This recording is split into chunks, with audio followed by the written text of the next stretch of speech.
नमस्कार दोस्तों, उम्मीद होगा आप सभी अच्छे और स्वस्थ होंगे। आज हम पढ़ेंगे progress of English company foothold in west and south. यानी कि जो इंग्लिश ईस्ट इंडिया कंपनी थी उसके कदम उन्होंने यानी कि अपना जो ट्रेड था वो इंडिया के अंदर कैसे बढ़ाया। तो देखो, उनके जो पहले पैर पड़े थे वो पड़े थे वेस्ट एंड साउथ के अंदर। ठीक है। Captain Hawkins thwarted by the opposition from the Portuguese, यानी कि वो पोर्टुगीज के विरुद्ध असफल रहे थे कैप्टन हॉकिंस, और उन्होंने इस विफल को लेकर वो सफल नहीं हो पाए थे, तो उन्होंने आगरा छोड़ दिया था नवंबर के अंदर 1611 के में।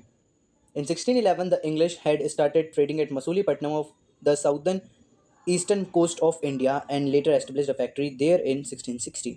1611 के अंदर इंग्लिश ईस्ट इंडिया कंपनी जो है उसने स्टार्ट करी थी ट्रेडिंग मसूलीपट्टनम में ऑन द साउथ ईस्टर्न, जो कि हमारे इंडिया के साउथ ईस्टर्न कोस्ट पर है, and later established a factory there in 1616.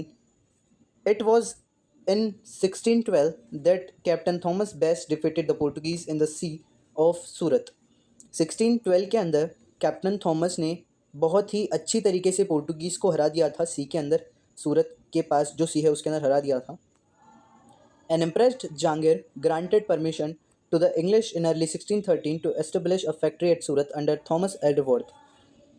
इस डिफीट पोर्टुगीज़ को लेकर जो इंग्लिश मैंस थे, इंग्लिश ईस्ट इंडिया कंपनी थी, उससे इम्प्रेस होकर जहांगीर ने परमिशन दे दी थी इंग्लिश ईस्ट इंडिया कंपनी को 1613 के अंदर सूरत के अंदर फैक्ट्री एस्टेब्लिश करने के लिए अंडर थॉमस एडवर्थ के अंडर में।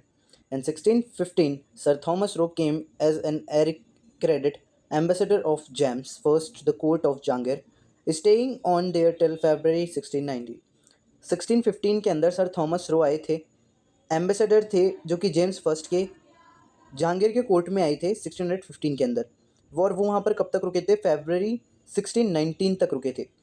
तो he was unsuccessful in concluding a commercial treaty with emperor. He was able to secure number of privileges. उन्होंने बहुत सारे नंबर सिक्योर कर लिए थे प्रिविलेजेस के लिए, including permission to set up factories at Agra.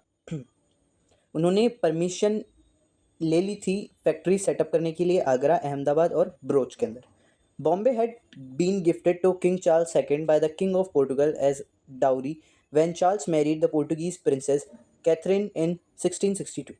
Bombay जो है वो गिफ्ट कर दिया गया था किंग चार्ल्स सेकंड को by the king of Portugal, Portugal की किंग के द्वारा, एज अ डाउरी, यानी कि डाउरी का मतलब होता है दहेज।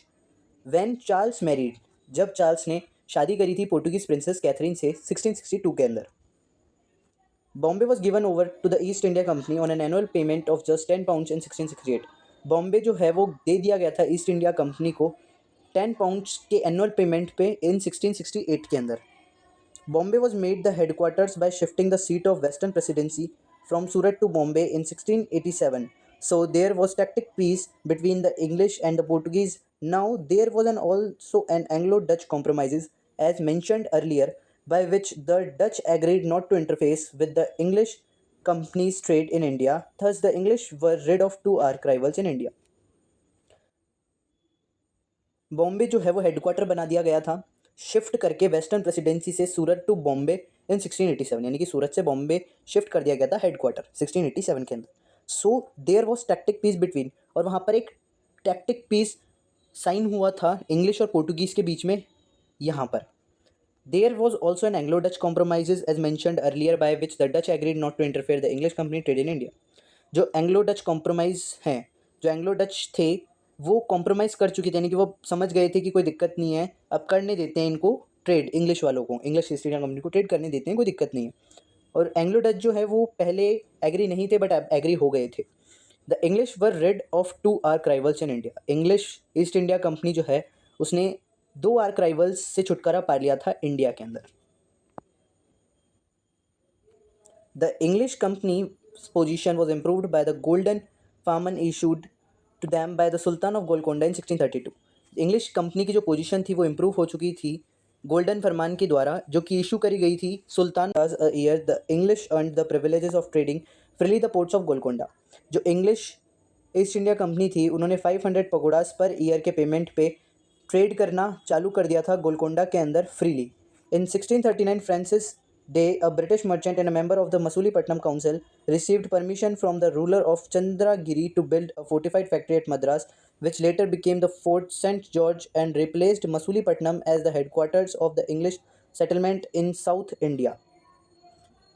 और सेंट जॉर्ज जो थे उन्होंने मसूलीपट्टनम के अंदर अपना हेडक्वार्टर बना लिया था और इंग्लिश सेटलमेंट उन्होंने साउथ इंडिया के अंदर सेटअप कर लिया था.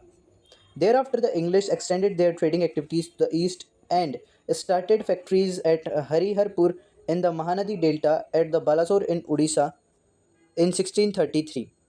इंग्लिश ईस्ट इंडिया कंपनी जो थी उसने अपना ट्रेड एक्टिविटीज़ जो है वो बहुत ज़्यादा बढ़ा ली थी और स्टार्ट फैक्ट्री उन्होंने हरिहरपुर में भी स्टार्टेड कर दी थी अपनी factories in the Mahanadi delta जो कि महानदी डेल्टा पर स्थित है एट बालासोर. और बालासोर पे भी उन्होंने अपनी फैक्ट्रीज सेटअप कर ली थी जो कि उड़ीसा में है इन 1633 के अंदर.